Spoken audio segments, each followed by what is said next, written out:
Home was on the horizon.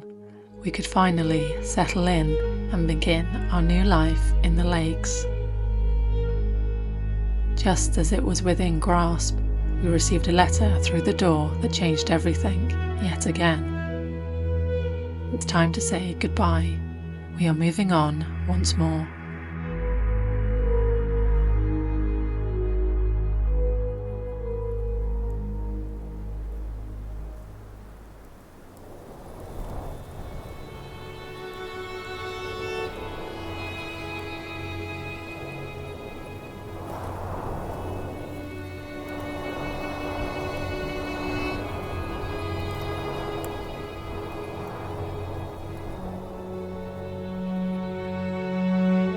There is nothing quite as relentless as change. I've moved 11 times over the course of my life, and with each move, turning the page on a new chapter. The opportunity to create memories that shape the story of your life and the adventures that lead you home. With Ryan being in the Marines, we moved every year. He was away so often, and even when he was at home, it was in a place we hadn't necessarily chosen. It was fun though, in a way, to keep changing up the view, but you knew that it's never yours. It's on a timer and everything is fluid. Then lockdown happened, and ironically, those few weeks were the most settled we'd ever had. And the question became, if you could live anywhere, where would you choose?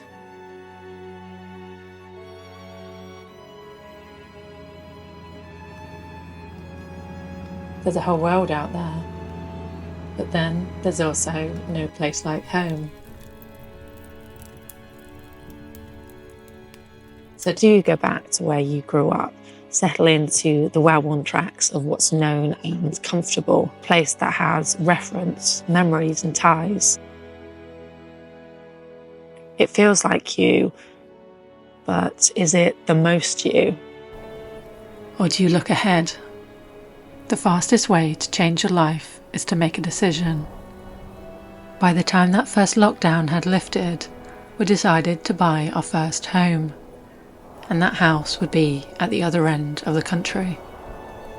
With my family in the southwest and Ryan's job remaining there too, it would put us over 300 miles apart.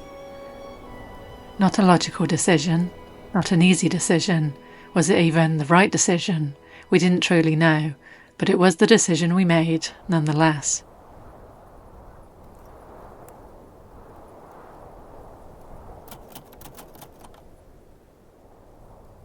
We drove up to Cumbria in our T4 camper van and viewed all of 2 houses. There are so many days that go by that you won't remember, but that was one that changed the course of our life, and it started with a bucket wash at the church car park in Martindale.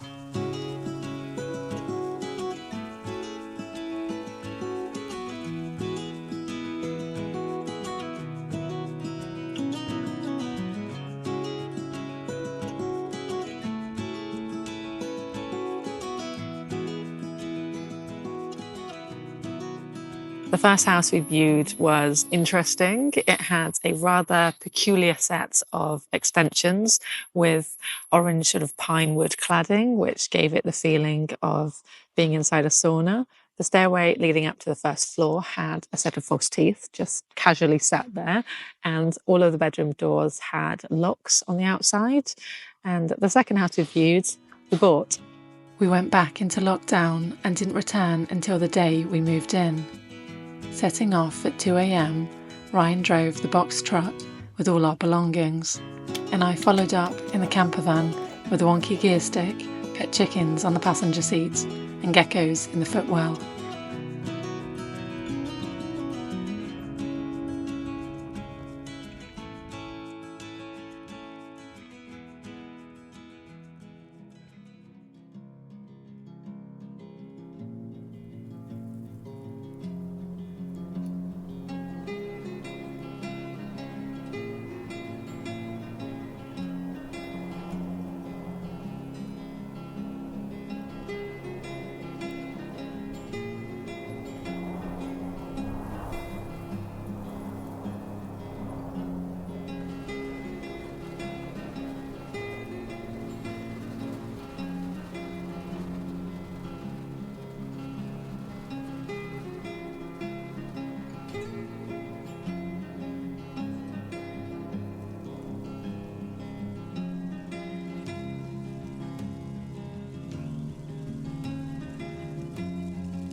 We've now been here for nearly 4 years.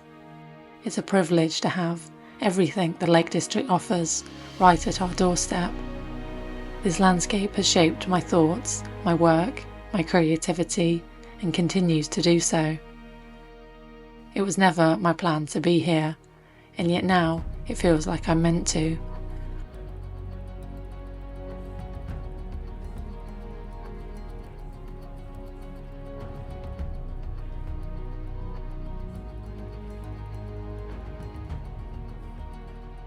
That took time though. At first, it's hard to feel at home when you're alone. And Ryan drove the 600-mile plus round trip every weekend he could through adverse weather conditions, Friday standstill traffic, and motorway closures. He said he would, and he did. But we knew this was not sustainable forever, and inevitably marked the beginning of the end for his time in the military. Nothing can ever really stay the same. The world around us is constantly changing. We knew that change would have continued to march on, regardless of our wishes. So we do what we can to hold a bearing to our values as they emerge and deepen. But to leave a complete way of life is not an easy transition. I've struggled to articulate it because it's not my part of the story to tell. Put simply, leaving the Marines was and is bittersweet. We had the date in the diary for a whole year. Finally, home was on the horizon. He hadn't officially moved in, but he was coming home for Christmas, and it would be the first time we'd had some semblance of certainty for the year ahead. Then, on Christmas Eve, we received a letter through the door. So the letter told us of a planning proposal to turn the fields at the bottom of our garden into a substantial development. And if you don't own the field, then of course you don't own that view. We knew that, but we kind of weighed it up against knowing that the trees are protected, that it borders a site of special scientific interest, and just a number of other factors that make it less than ideal for development. All our houses stand on what was once green and good. We all impact this earth and hold responsibility for reducing habitat and displacing wildlife, and it's hard to watch. So while there is currently campaigning to save the hedgerows and the trees, we were both on the same page. Whether it went ahead or not, we didn't want that uncertainty, though I did play devil's advocate, because it probably couldn't have been worse timing for so many reasons. But you can't always wait for the perfect conditions.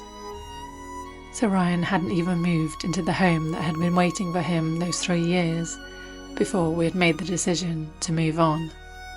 It's time to say goodbye to the wildflower meadow that we look forward to every summer.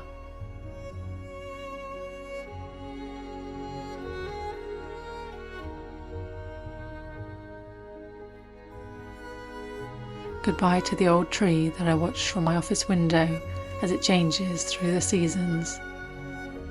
Goodbye to our neighbours and the walks we've come to know so well. Goodbye to the first home we ever bought. It's time for a new adventure.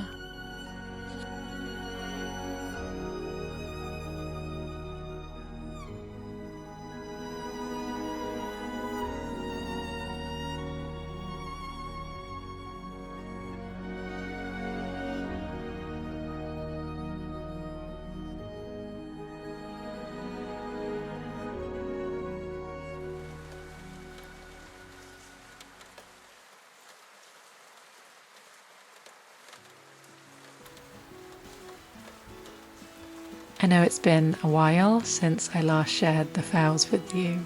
I hope this explains why I've been preoccupied.